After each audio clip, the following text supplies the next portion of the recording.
Shalom, salam sejahtera bagi Bapak, Ibu, Saudara-saudara, anak-anak yang dikasihi oleh Tuhan Yesus Kristus. Jumpa kembali bersama saya Pendeta Eka di dalam renungan firman Tuhan pada hari ini, hari Selasa 2 Mei 2023. Sukacita dan damai sejahtera dari Tuhan Yesus kiranya menyertai hidup kita sekalian, puji nama Tuhan.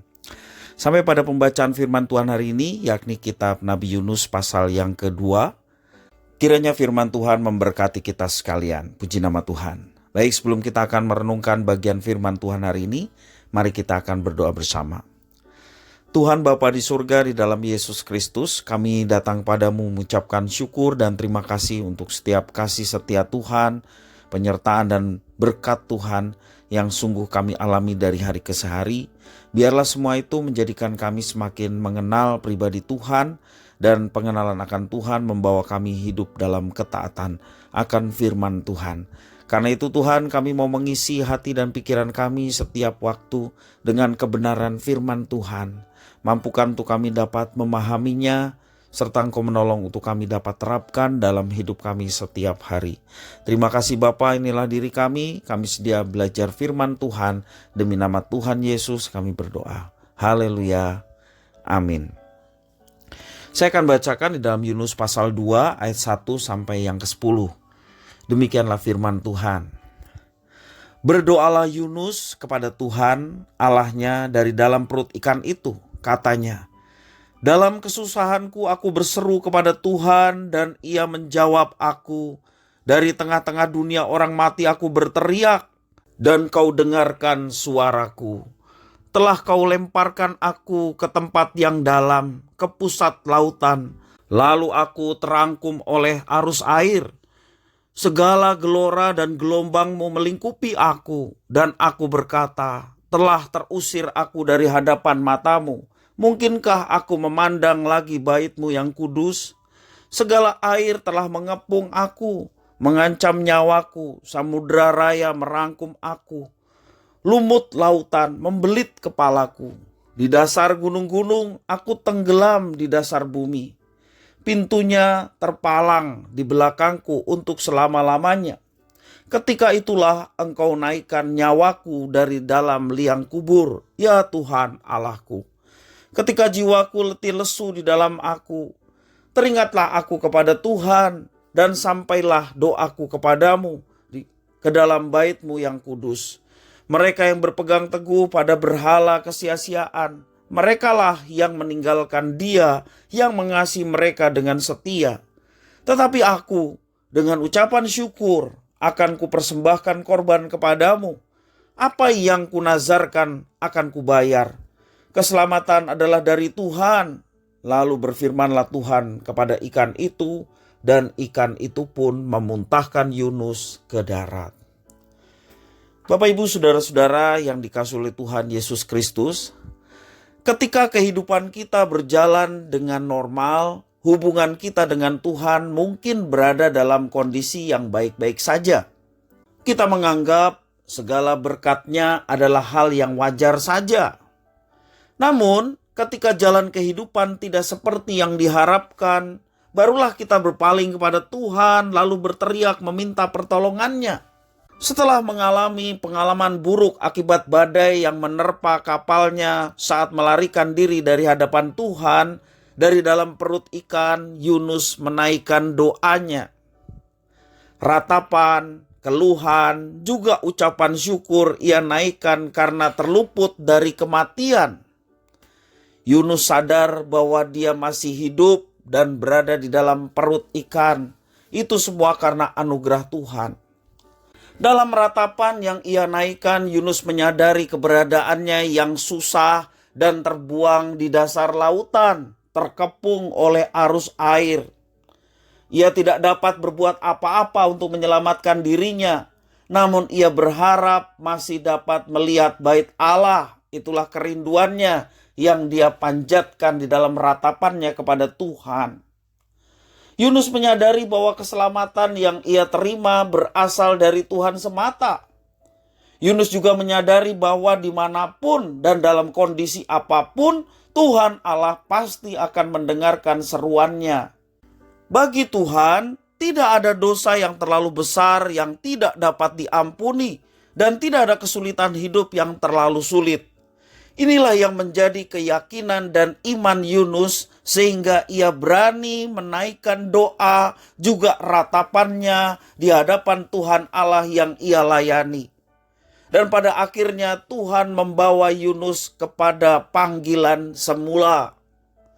Bapak Ibu saudara-saudara yang dikasihi oleh Tuhan, di dalam relasi dengan Tuhan, kita akan sungguh-sungguh mencari Tuhan, mencari wajahnya ketika kita diperhadapkan dengan persoalan-persoalan yang sulit. Bahkan harus sampai pada pergumulan antara hidup dan mati. Dalam keadaan genting demikian, belas kasihan Tuhan tetap dicurahkan kepada kita, umat yang dipilih olehnya. Dalam kondisi apapun yang kita sedang alami, mari kita belajar seperti Yunus. Kita mau datang kepada Tuhan di dalam doa-doa kita. Mungkin di dalam ratapan-ratapan kita yang kita panjatkan kepada Tuhan. Ingat sekali lagi, tidak ada dosa yang terlalu besar yang tidak dapat diampuni. Tuhan, terlebih di dalam Yesus Kristus, yang telah mengampuni segala dosa kita, bahkan dosa yang akan datang. Tuhan telah mengampuni kita oleh karena Kristus yang mengasihi dan tersalib, menerima hukuman dosa kita sekalian. Bapak Ibu saudara, demikian juga tidak ada kesulitan hidup yang Tuhan tidak akan tolong. Dia pasti akan menolong ketika umatnya, orang-orang yang dipilihnya, datang dengan sungguh-sungguh kepada Tuhan.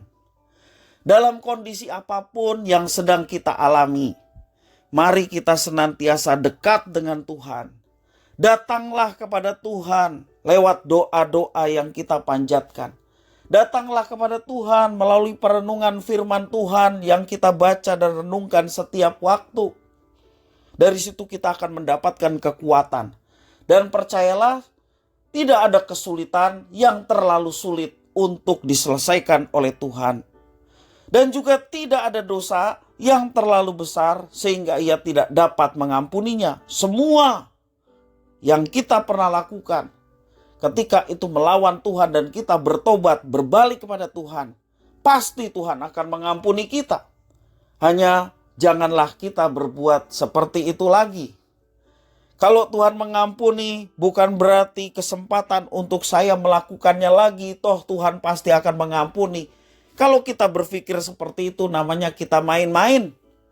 Dalam Galatia pasal 6 ayat 7, jangan sesat, Allah tidak membiarkan dirinya dipermainkan.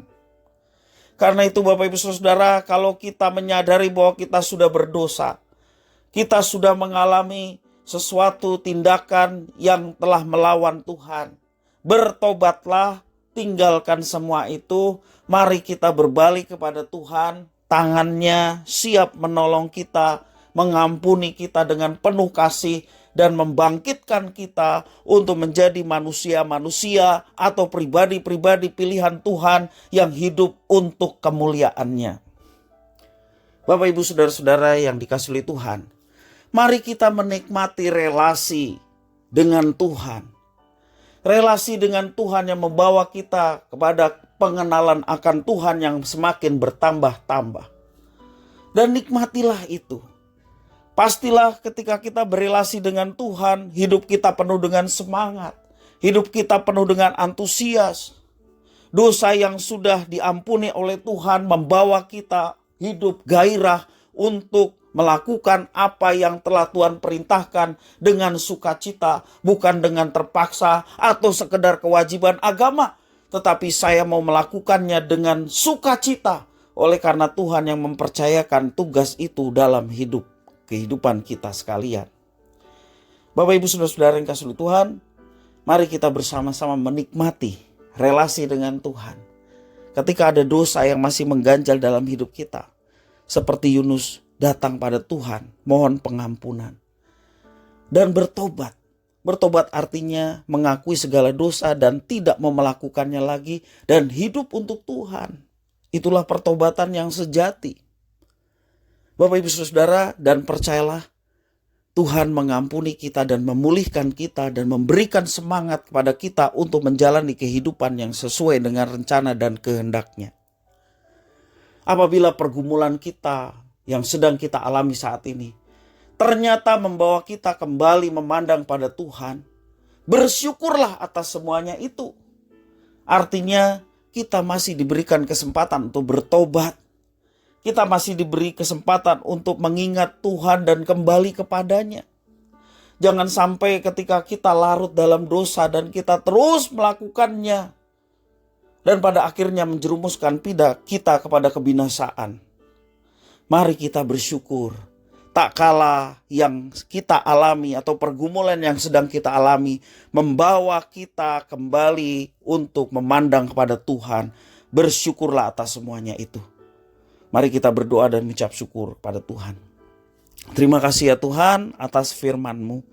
Mampukan kami untuk melihat diri kami. Apakah kami layak di hadapan Tuhan? Apakah kami masih terus larut di dalam dosa? Ataupun perbuatan-perbuatan yang sesungguhnya melawan Tuhan. Kesempatan pada saat ini kami mau datang pada Tuhan dan mohon pengampunan. Ketika kami sudah melakukan yang jahat di mata Tuhan. Dan kami terus melakukannya. Hari ini kami diajarkan untuk berhenti atas semua perbuatan-perbuatan yang melawan Tuhan. Dan berbalik kepada Tuhan. Mengikut Tuhan dengan setia. Dan kami percaya tangan Tuhan yang mampukan kami untuk bangkit dan hidup menurut kehendak dan rencana-Mu. Terima kasih Bapa atas firman-Mu. Demi nama Tuhan Yesus kami berdoa. Haleluya. Amin.